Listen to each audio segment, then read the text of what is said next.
大家好，虽然已过立秋的节气，但是呢，天气依然的炎热，安装空调的师傅依旧的繁忙。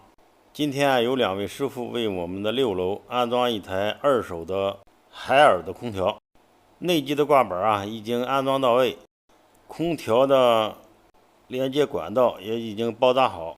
现在呢，2位师傅要把这个内机安装到这个挂板上。首先呢，把这个连接管子送出墙外。它的这个空调是一个2匹的挂机。过去的这种老的空调它的分量头还是很足的。过去这种内机重量也很重，这个师傅有点吃不消了。这个胖师傅赶紧上了梯子，把这个空调接过去。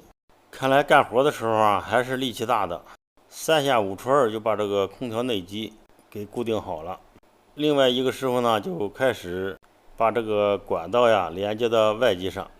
我们看一下第一步师傅是怎么做的。他先开启细管的阀门，向外面泄放一点制冷剂，然后呢又开启粗管的阀门，泄放了一点制冷剂。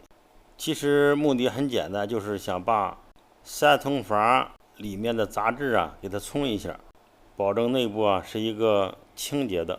这时呢就开始连接管子。这个师傅先连接的粗管，他连接的时候只是用手把它拧一下，并没有用扳子给它上劲儿。然后呢又连接这个细管，连接细管的时候师傅是用扳子上的劲儿很足。因为这时的细管上完以后就不动了。然后呢打开高压阀，进行一个排空的操作。由于刚才粗管并没有上紧，这时呢制冷剂就会把里面的空气通过这个粗管排放出来，排个10几秒钟。师傅呢把这个粗管的螺丝也上紧，然后呢把这个粗管的阀门也打开了。这时呢这个管路的系统就畅通了。这时呢他把2通阀和3通阀的阀帽都给上好，然后用扳子旋紧，管道的连接就完成了。下一步就是开始接线。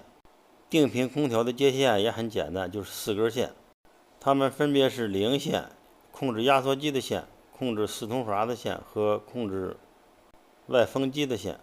当然最后还有一颗 D 线，是黄绿双色线。经过了几分钟的操作，这个师傅把线也已经接好了，剩下的工作就是室内试机。屋内的师傅这是用遥控器打开空调，空调的导风板动作，不一会儿就吹出了阵阵凉风。